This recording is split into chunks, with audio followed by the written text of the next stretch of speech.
Aku masih ingat jelas hari itu. Langit mendung, tapi bukan mendung yang indah seperti di drama Korea, lebih seperti mendung yang membuat dadamu berat. Hujan rintik-rintik menempel di kaca jendela kafe kecil di pojokan jalan tempat aku duduk bersama seseorang yang dulu kupikir akan jadi pasangan hidupku. Namanya Raka. Senyumnya lebar, tapi siang itu, senyum itu terasa seperti belati yang pelen-pelen menusuk ke dalam hatiku. Tangannya meraih gelas kopi, menyeruput, lalu ia letakkan pelan sambil menarik napas panjang. Aku pikir, kita harus berhenti di sini, Rani. Aku terdiam. Kata-kata itu seperti suara rem mendadak di jalan tol mengagetkan, membuat dada sesak. Berhenti, tanyaku, mencoba menahan getar suaraku. Ya, aku gak tahu gimana ngomongnya, tapi aku merasa kita gak cocok. Maksudku, kamu baik, kamu pintar, tapi dia berhenti sebentar. Pandangannya menatap keluar jendela, menghindari mataku. Aku bisa menebak kelanjutannya. Kamu kurang menarik. Maksudku, aku pengen pasangan yang, ya, penampilannya lebih oke gitu. Aku mengangguk, meski di dalam hati rasanya seperti semua lampu dalam hidupku padam sekaligus. Aku ingin marah, ingin bertanya kenapa penampilan jadi alasan untuk memutuskan hubungan yang sudah kami bangun selama 3 tahun. Tapi yang keluar dari mulutku hanya satu kalimat.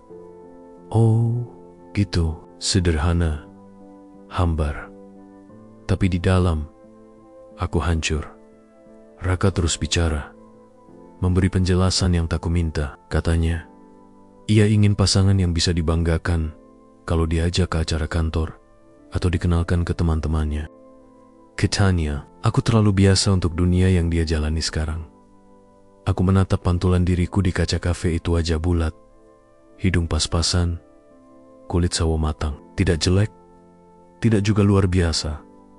Hanya, ya, biasa. Dan rupanya, di mata Raka, biasa itu tidak cukup. Setelah dia pergi, aku duduk sendirian, menatap sisa cappuccino yang sudah dingin. Hujan di luar makin deras, air mataku ingin keluar. Tapi entah kenapa, tubuhku menolak. Mungkin karena aku merasa menangis pun percuma.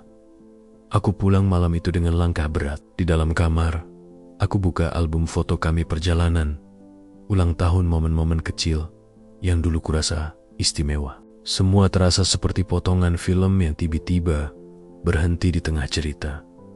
Malam itu aku menatap cermin cukup lama. Aku mencoba melihat apa yang salah dari wajahku. Apakah alis ini terlalu tebal?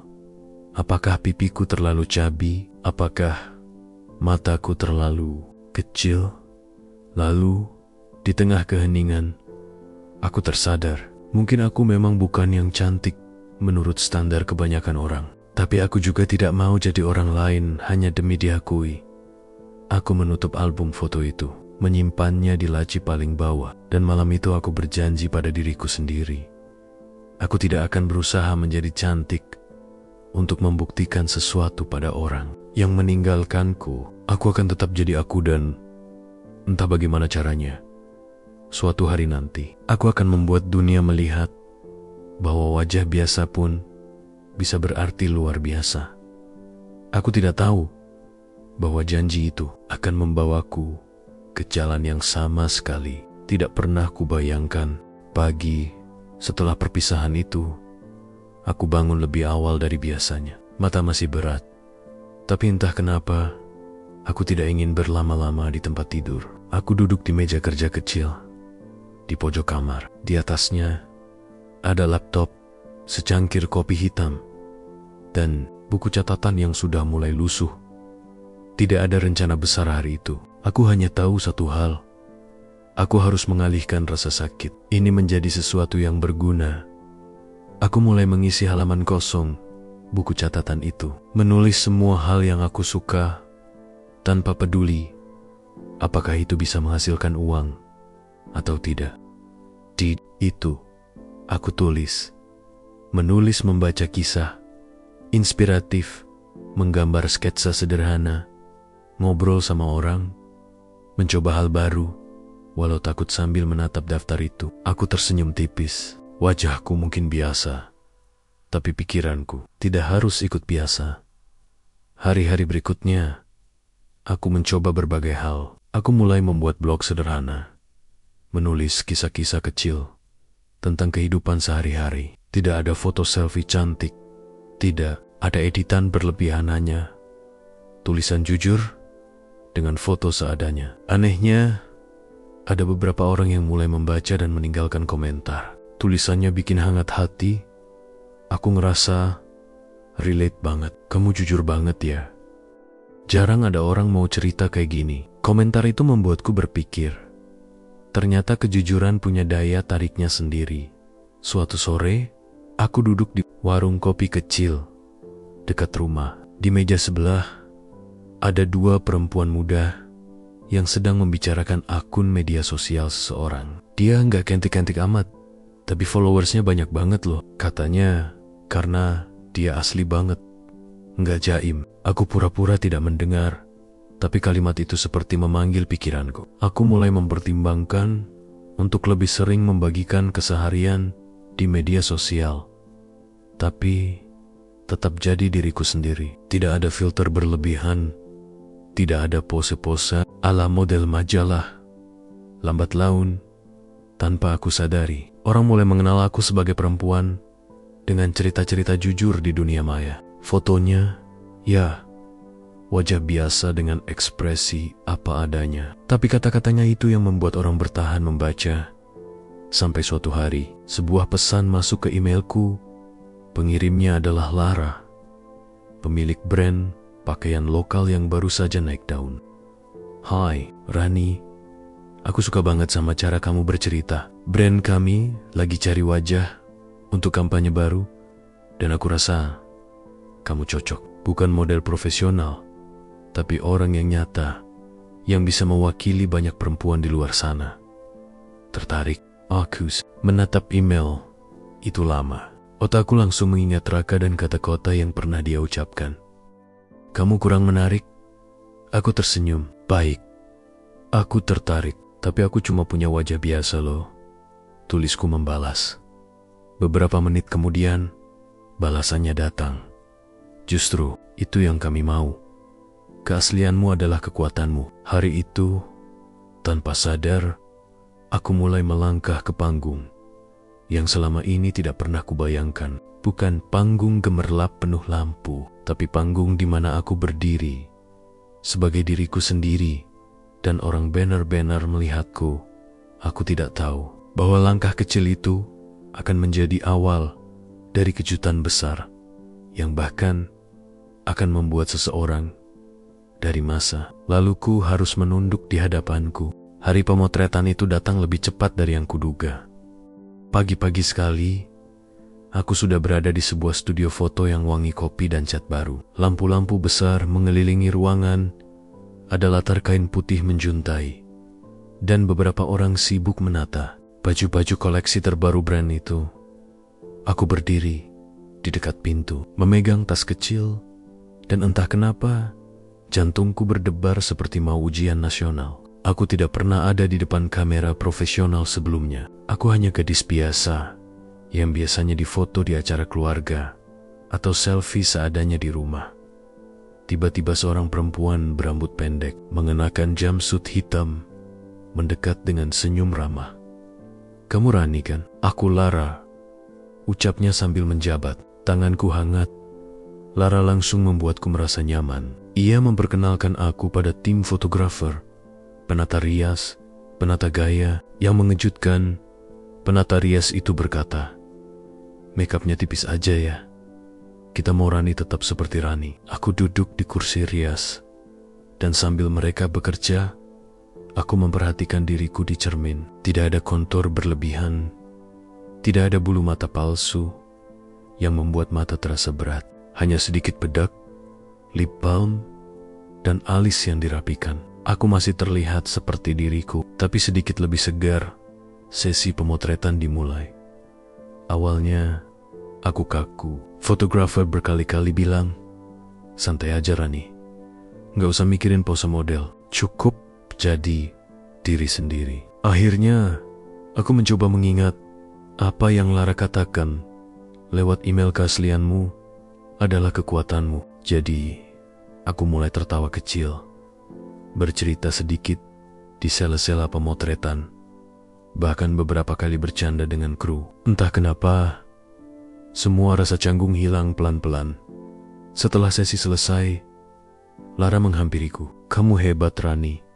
Senyum kamu itu bukan senyum pura-pura cantik. Senyum kamu itu hidup. Kalimat itu menempel di kepalaku. Bukan tentang cantik atau tidak cantik tapi hidup. Seminggu kemudian, foto-fotoku muncul di akun resmi brand itu. Aku tidak menyangka responsnya. Kolom komentar dipenuhi kata-kata yang membuat dadaku hangat. Akhirnya ada brand yang pakai model yang beneran kayak kita-kita. Natural banget, nggak kelihatan dibuat. Senangnya lihat perempuan biasa bisa tampil percaya diri kayak gini. Aku mulai mendapatkan pesan dari orang-orang yang tidak kukenal. Mereka cerita bahwa mereka sering merasa minder dengan penampilan, tapi melihatku membuat mereka ingin mencoba tampil percaya diri. Itu adalah perasaan yang belum pernah kurasakan sebelumnya, menjadi berguna hanya dengan menjadi diriku sendiri. Namun, di balik semua itu, takdir mulai memutar benang ceritanya. Suatu sore, saat aku sedang duduk di kafe menunggu Lara untuk rapat singkat, ponselku bergetar. Sebuah notifikasi email masuk dari HRD brand tempatku bekerja sama. Judulnya, pengenalan anggota tim baru. Divisi media sosial. Aku membuka lampiran foto karyawan baru itu, dan darahku langsung berdesir. Foto itu menampilkan wajah yang pernah duduk di depanku di kafe. Memutuskan hubungan hanya karena aku kurang menarik. Raka, aku tersandar di kursi, setengah ingin tertawa, setengah tidak percaya. Ternyata dunia memang punya cara aneh untuk mengatur pertemuan kembali. Dan kali ini, aku tidak lagi berada di posisi yang sama.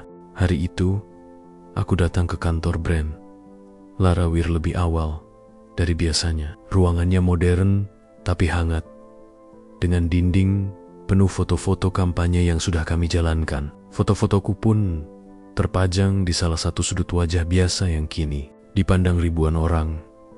Aku sedang memeriksa konsep untuk konten bulan depan ketika suara pintu terbuka. Lara masuk, diikuti seorang pria yang menunduk sambil membawa laptop. Nah, kenalin, kata Lara sambil tersenyum ke arahku. Ini Raka, admin baru untuk divisi media sosial. Dia bakal banyak koordinasi sama kamu, Ron. Soalnya, sebagian konten akan lewat dia. Nama itu menampar ingatanku. Raka. Pelan-pelan dia mengangkat kepala, dan tatapannya bertemu denganku. Sejenak, waktu seperti berhenti. Matanya sedikit membesar, lalu ia tersenyum. Tipis senyum yang dulu pernah membuatku luluh, tapi kini terasa hambar. Hai Rani, ucapnya, agak ragu. Aku tersenyum sopan, sekadar formalitas. Hai Raka, selamat bergabung. Thai Dog Ada. Getaran di dadaku.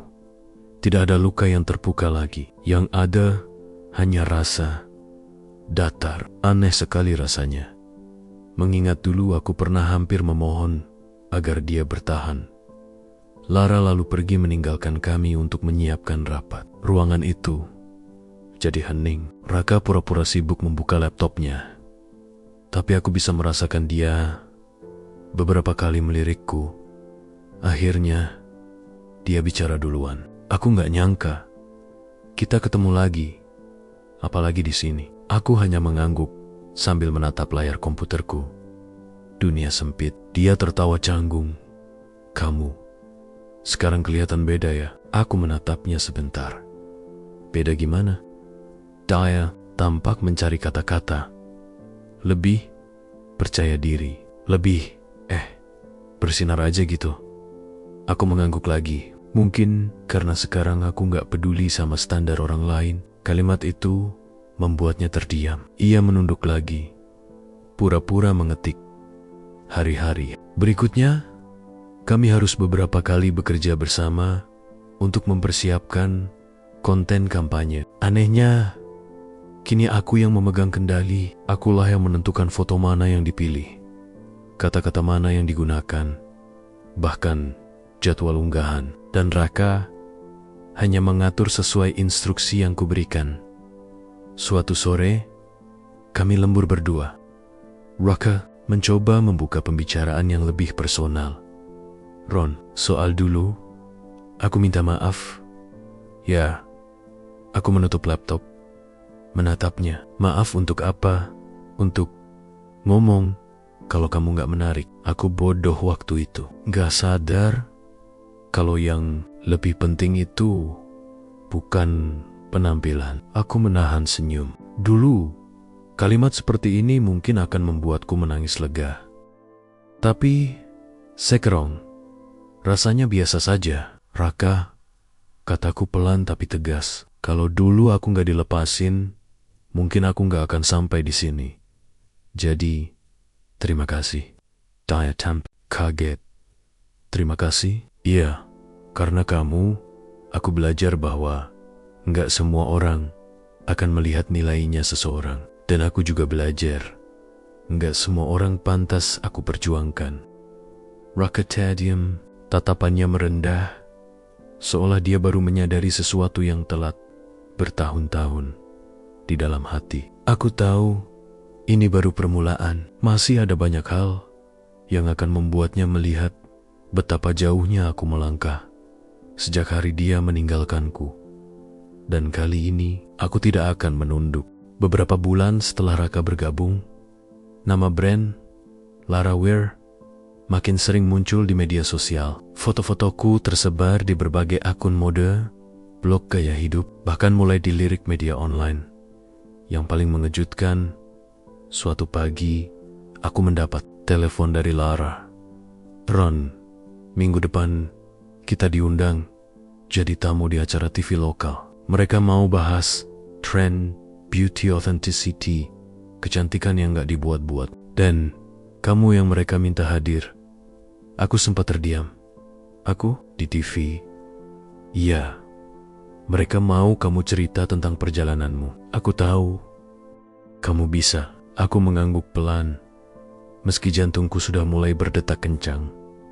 Hari itu, di kantor, kabar itu langsung menyebar. Semua orang menyelamati, kecuali satu orang yang hanya tersenyum kaku Raka. Aku bisa merasakan dia sedang menelan rasa aneh, yang mungkin campuran kagum, malu, dan menyesal. Seminggu kemudian, hari wawancara itu datang. Aku mengenakan gaun sederhana berwarna krem, rambut diikat rapi, makeup tipis seperti biasa. Tidak ada yang mewah, tapi aku tahu aku membawa sesuatu yang lebih berharga dari semua itu, kepercayaan diri. Di ruang tunggu studio, aku melihat layar televisi kecil yang menayangkan siaran langsung. Namaku tertera di pojok layar, Roni Promesti, wajah kampanye brand lokal yang mewakili keaslian. Ketika acara dimulai, pembawa acara memintaku menceritakan kisahku. Aku bicara jujur tentang pernah ditinggalkan karena dianggap kurang menarik, tentang keputusan untuk tetap menjadi diri sendiri, dan bagaimana akhirnya itu justru membuka jalan untukku. Aku tidak menjelekkan siapapun, tidak menyebut nama, tapi entah kenapa saat aku berkata, dulu ada yang bilang aku tidak cukup layak, tapi sekarang aku belajar nilai kita gak pernah ditentukan oleh standar orang lain. Aku bisa merasakan ada seseorang di kantor yang menonton dari balik layar dengan rasa yang sulit ia jelaskan. Beberapa hari setelah acara itu tayang, media sosial brand kami meledak dengan komentar positif. Penjualan naik, followers bertambah, dan Lara memutuskan memperluas tim. Dan disinilah posisi mulai berbalik. Karena aku kini menjadi salah satu wajah utama yang paling dikenal publik. Si kampanye media sosial harus melewati persetujuan dariku. Artinya, Raka yang jadi admin media sosial harus sering mengirim konsep padaku, menunggu koreksi, bahkan kadang revisi berkali-kali. Dulu, aku yang menunggu dia. Sekarang, dia yang menunggu aku. Suatu sore, kami duduk berseberangan di ruang meeting. Dia menyerahkan draft konten, tapi tangannya sedikit bergetar. Ron, aku tahu aku cuma staf di sini, tapi aku mau bilang, aku bangga sama kamu. Aku menatapnya lama, lalu tersenyum tipis. Terima kasih Raka, tapi aku nggak melakukan semua ini untuk membuat orang bangga. Aku melakukannya untuk menghargai diriku sendiri. Dia mengangguk pelan, menunduk, seolah menelan kata-kata yang tidak pernah sempat ia ucapkan bertahun-tahun lalu. Yang ironis adalah, di luar sana, wajahku mulai menghiasi poster, banner, dan feed Instagram berbagai akun. Banyak orang mulai mengenal aku. Tapi di dalam kantor, mantan yang dulu meremehkanku, kini harus memintaku memutuskan arah pekerjaannya. Aku tidak menyombongkan diri, tapi aku tahu ini adalah bab di hidupku yang dulu tidak pernah aku bayangkan. Bab di mana aku memegang kendali, bukan untuk membalas dendam, tapi untuk menunjukkan bahwa dunia berputar dan posisi bisa berubah kapan saja. Aku hanya belum tahu bahwa perputaran itu belum selesai. Masih ada kejutan yang akan membuat Raka benar-benar terdiam. Pagi itu, suasana kantor terasa lebih sibuk dari biasanya. Lara baru saja pulang dari pameran fashion di Jakarta dengan kabar besar brand. Kami mendapatkan kontrak kerjasama dengan salah satu marketplace terbesar di Indonesia. Proyek ini akan jadi kampanye terbesar sejak brand berdiri. Semua tim dikumpulkan di ruang rapat. Lara berdiri di depan, membawa map tebal dan senyum semangat. Oke, teman-teman, proyek ini akan menentukan posisi brand kita di pasar nasional. Dan untuk memastikan semuanya berjalan lancar, aku mau ada satu pemimpin proyek yang bisa mengordinasikan tim kreatif dan tim media sosial. Mataku mengikuti arah pembicaraan itu, tapi aku tidak mengira kalimat berikutnya akan menyasar langsung ke diriku. Rani, kamu yang pimpin. Aku sempat terdiam. Aku, Lar? Ya, kamu wajah dari kampanye ini, dan kamu juga paham alurnya. Semua keputusan kreatif kamu yang pegang. Ruang rapat langsung dipenuhi suara persetujuan dari rekan-rekan kerja. Tapi aku sadar satu hal, kalau aku yang memimpin, artinya tim media sosial akan langsung berada di bawah koordinasiku. Dan itu berarti Raka akan melapor padaku setiap hari. Setelah rapat bubar, aku melihat Raka membereskan laptopnya. Ekspresinya sulit dibaca, campuran antara kaget, kikuk, dan mungkin sedikit tertekan.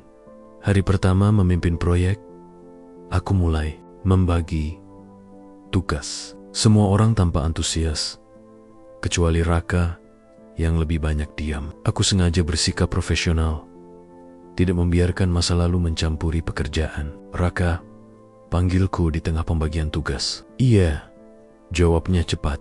Mulai minggu ini, semua konsep konten harus kamu serahkan ke aku dulu sebelum dipost. Aku mau pastikan tone dan pesan kita konsisten sama materi kampanye. Dia mengangguk singkat.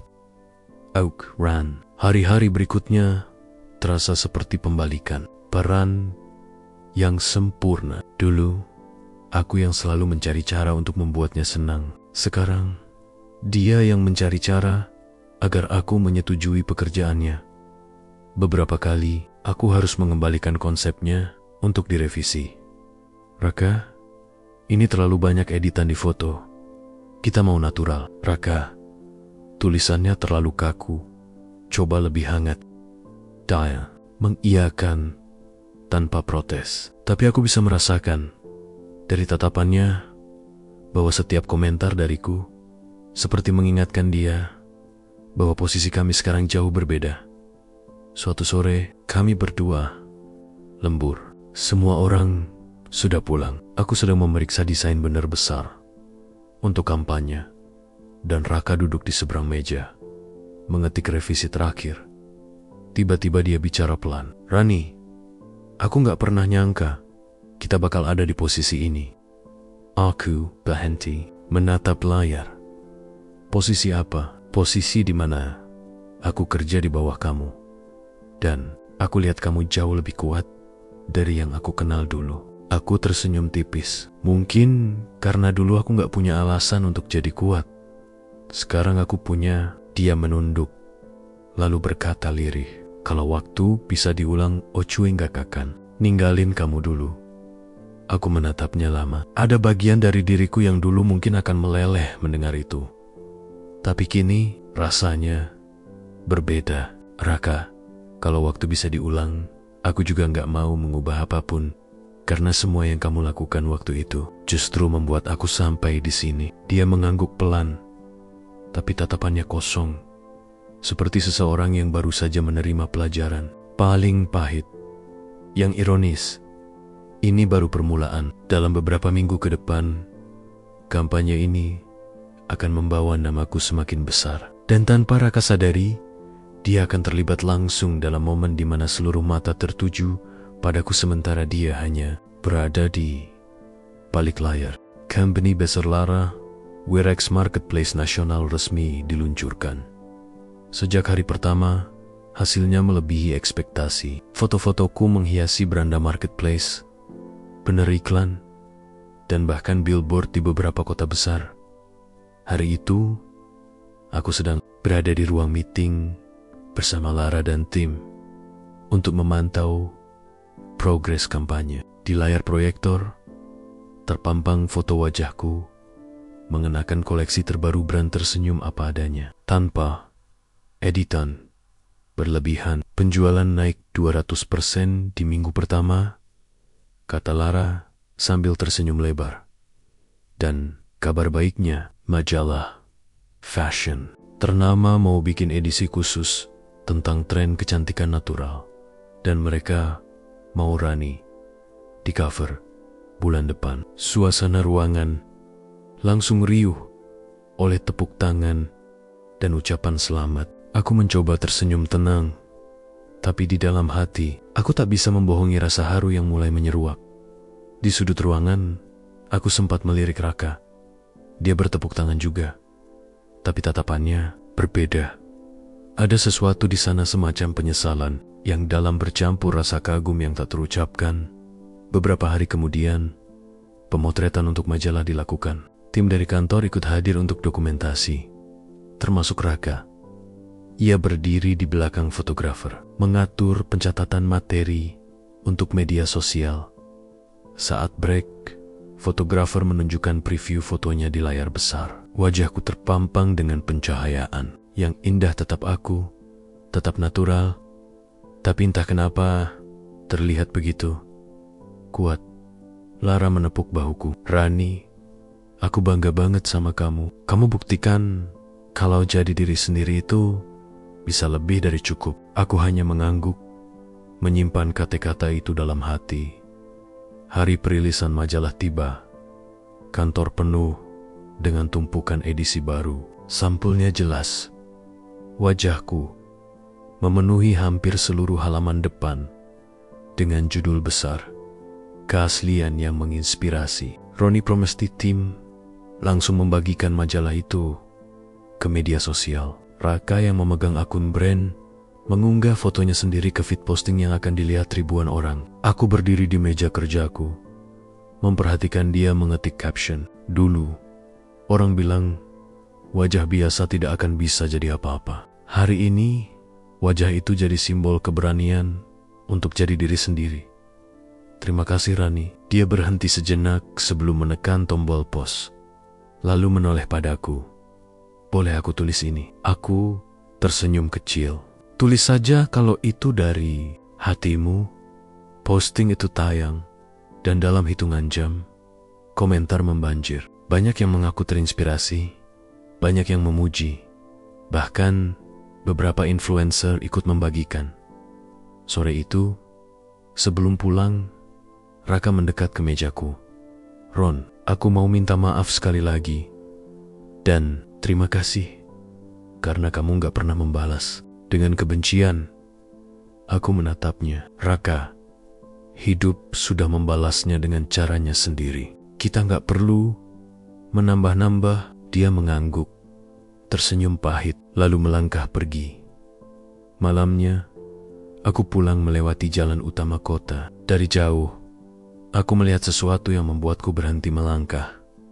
Di atas gedung tinggi, billboard raksasa menampilkan wajahku senyum lebar, mata yang memandang ke depan. Lampu sorot membuatnya terlihat seperti menyala di tengah gelap malam.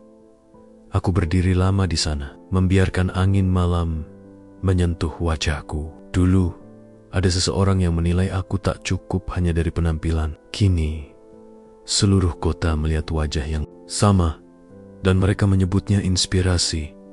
Dan yang paling ironis, orang yang dulu meninggalkanku, kini bekerja memastikan wajahku tetap terlihat oleh semua orang. Aku tersenyum, melanjutkan langkah. Bukan untuk membuktikan apa-apa lagi, tapi untuk terus berjalan sebagai diriku sendiri.